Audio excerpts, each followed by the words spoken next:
Everyday life is replete with theories. Of course, we learn about theories in the classroom, but we also spin out our own theories on the world. We share them with our friends, and we listen to their theories. And, to the extent that we believe these theories, they affect how we think and how we behave.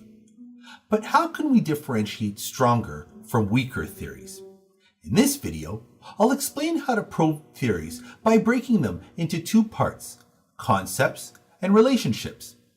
And then I'll explain one way to probe these relationships scientifically through a process called operationalization. A theory is an explanation of how the world works. In school, you hear lots of theories. For example, if a person experiences a trauma in early life, they might have psychological problems later. That's a theory. People buy more of a product when its price drops. That's a theory. Visible minorities have more trouble finding jobs. That's a theory. If the economy is doing well, the president is more likely to get elected. That's a theory. But we also hear theories in everyday life. If you don't finish college, you're more likely to be poor. If you don't control your weight, you'll get diabetes. You'll get cavities if you don't brush your teeth. In a sense, our ability to make theories is one of humanity's most powerful skills. But not all of our theories are true. We used to believe that disease was caused by rolling clouds of pollution instead of germs and viruses. It was wrong. We used to believe that the sun revolved around the earth. We were wrong. We used to believe that you could tell a lot about a person by measuring the dimensions of their head. We were wrong.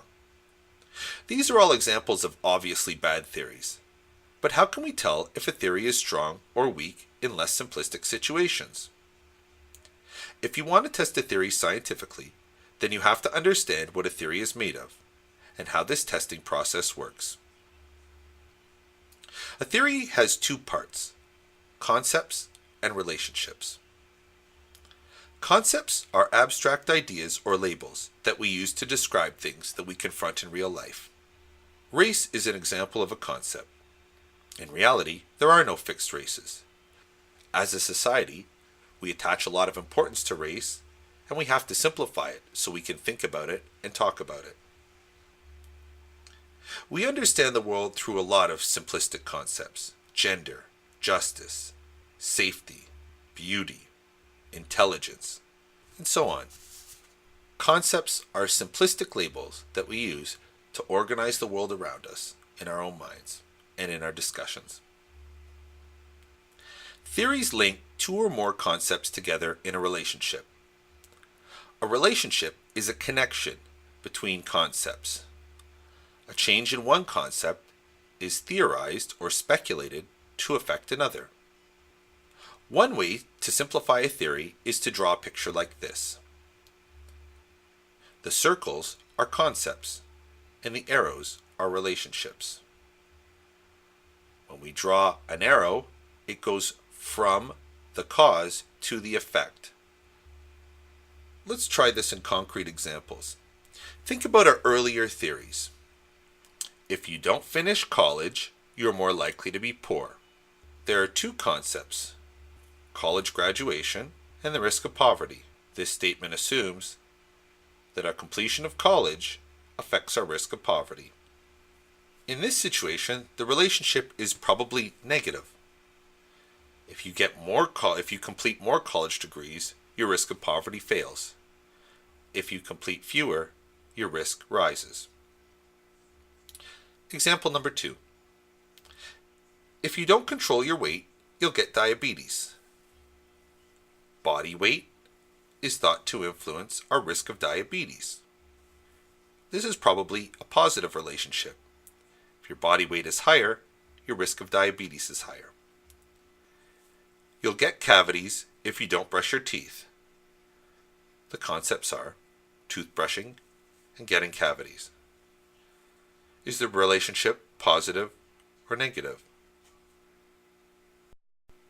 The more you brush your teeth, the less your likelihood of getting cavities. Now these are theories, and by their nature they're not scientific on their own.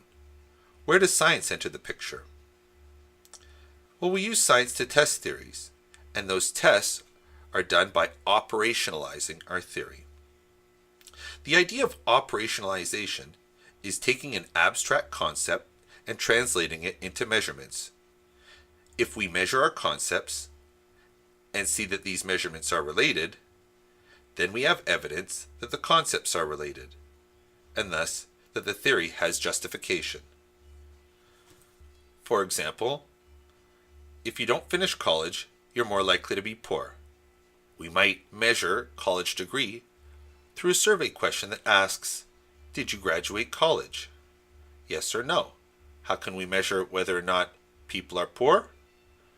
We could ask, how much money do you earn? How much money do you have in the bank? If we see a statistical association between incomes and college attainment, then we have reason to believe the theory. How about if you don't control your weight, you'll get diabetes? Remember our concepts were body weight and risk of diabetes. How might we operationalize this? In a survey, we could ask people's body mass index. We could also ask if they've been diagnosed with diabetes. If people with diabetes tend to have higher body mass indexes, well, then we have some evidence to believe that these two concepts are related. So this is one way to test theories scientifically. Identify the concepts and relationships that are implicit in a theoretical statement. Concepts are the abstract ideas that we use to think about the world.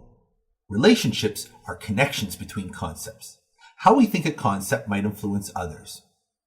To test a theory, we must operationalize these concepts and measure their relationship empirically. This means finding a way to turn these concepts into measurements or numbers, and then looking for a statistical association between the measurements of our two concepts. Of course, testing theories is far more complicated in real life, and we'll learn about these complexities as the semester progresses. Still, there's a basic idea. If you want to test a theory or an idea, find a way to measure the concepts, see if the measurements are related, and if they are, you have some indication that the theory has merit.